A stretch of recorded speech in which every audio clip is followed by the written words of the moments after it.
2024 में होने वाले लोकसभा आम चुनाव के लिए दोनों प्रमुख गठबंधन यूपीए और इंडिया ने तैयारियां शुरू कर दी हैं। दोनों राज्यों उत्तर प्रदेश और महाराष्ट्र पर दोनों गठबंधनों की खास नजर रहेगी। वजह वही है, उत्तर प्रदेश में 80 लोकसभा सीटें हैं और महाराष्ट्र में 48 सीटें हैं। उत्तर प्रदेश में बीजेपी सत्ता में है, लेकिन बीजेपी को शिवसेना एनसीपी के साथ मिलकर महाराष्ट्र में सत्ता स्थापित करनी थी। ऐसी अस्थिर राजनीतिक स्थिति में क्या प्रकाश अंबेडकर के नेतृत्व वाली वंचित बहुजन अघाड़ी 2024 के चुनावों में एक बार फिर गेम चेंजर साबित हो सकती है?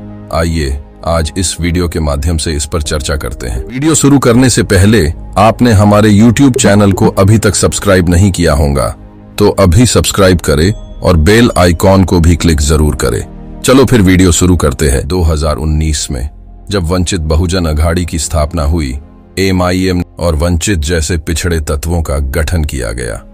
लोगों ने इसका अच्छा रिस्पॉन्स दिया। पहली बार किसी छोटे गठबंधन के नेता बैठकें हाईटेक थीं, वे बैठकें भारी भीड़ में तब्दील हो गईं।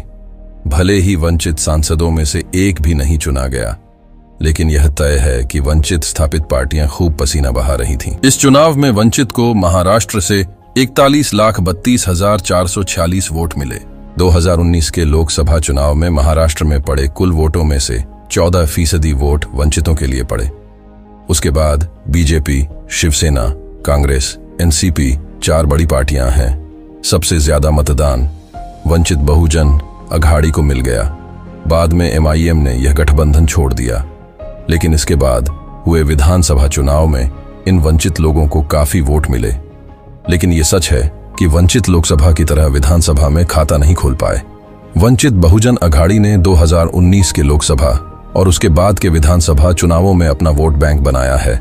2019 विधानसभा चुनाव मतों का विश्लेषण करने पर एक बात स्पष्ट हो जाती है, वह अभाव का प्रभाव है। महाराष्ट्र के 32 विधानसभा क्षेत्रों में यह साफ तौर पर देखा गया। कहा जा रहा है कि इन 32 विधानसभा क्षेत्रों में वंचित उम्मीदवारों को वोट मिलने के कारण कांग्रेस एनसीपी के उम्मीदवारों की हार हुई है। करीब 1 साल पहले महाराष्ट्र में राजनीतिक अस्थिरता की स्थिति पैदा हो गई थी। इसके बाद शिवसेना और एनसीपी के बीच बगावत हो गई। ऐसे में वंचित बहुजन अघाड़ी के पास महाराष्ट्र की राजनीतिक अस्थिरता का फायदा उठाने का बेहतरीन मौका है। फिलहाल चुनाव में किसी भी राजनीतिक दल से गठबंधन नहीं है। वंचित एक राजनीतिक मोर्चा बन गया, लेकिन चुनाव में सीट बंटवारे को लेकर अंबेडकर ठाकरे के बीच अब भी सहमति नहीं बन पाई है। इसके अलावा इंडिया अघाड़ी में जगह नहीं मिली है। ऐसे में अगर चुनाव हुए तो सबसे ज्यादा नुकसान इंडिया अघाड़ी को होने की आशंका है। दूसरी ओर, हालांकि उद्धव ठाकरे वंचित के साथ गठबंधन बनाने पर जोर दे रहे हैं, लेकिन उन्हें कांग्रेस एनसीपी को मनाना होगा। जबकि शिवसेना ने वंचित बहुजन अघाड़ी के साथ गठबंधन किया। वंचित ने 2019 में 32 विधानसभा क्षेत्र में प्रभावी ढंग से मतदान किया। वंचित द्वारा निर्वाचन क्षेत्र पर कब्जा करने का प्रयास किया जाएगा। न सिर्फ उद्धव ठाकरे के साथ गठबंधन है, बल्कि वंचित के वोटों पर इसका ज्यादा असर नहीं पड़ेगा। लेकिन राजनीतिक विश्लेषकों का मानना है कि इसकी मार उद्धव ठाकरे की शिवसेना पर पड़ सकती है। यह महसूस करते हुए कि मुख्यधारा की पार्टियों से हाथ मिलाए बिना विधायिका में प्रवेश करना असंभव है, प्रकाश अंबेडकर और स्वराज्य संगठन के प्रमुख युवराज संभाजी राजे छत्रपति से एक साथ आने का आग्रह किया गया।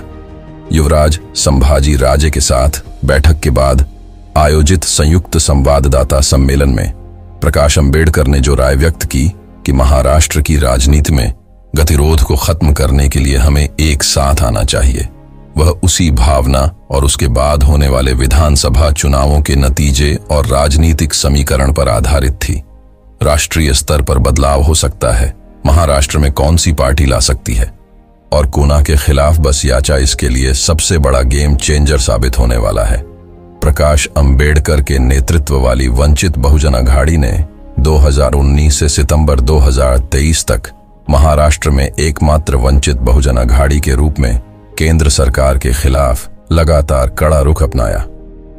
विपक्ष में होने के बावजूद वंचित अपने वोट बैंक को नौकरी की तरह संभालते हैं, लेकिन महाराष्ट्र के मौजूदा हालात से मुकाबला करने का संगठनात्मक कौशल किसी अन्य पार्टी के पास नहीं है।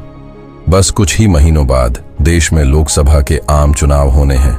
उस समय देश में बड़े पैमाने पर राजनीतिक उथल-पुथल होने की संभावना है। इंडिया बनाम यूपी की लड़ाई होने की उम्मीद है।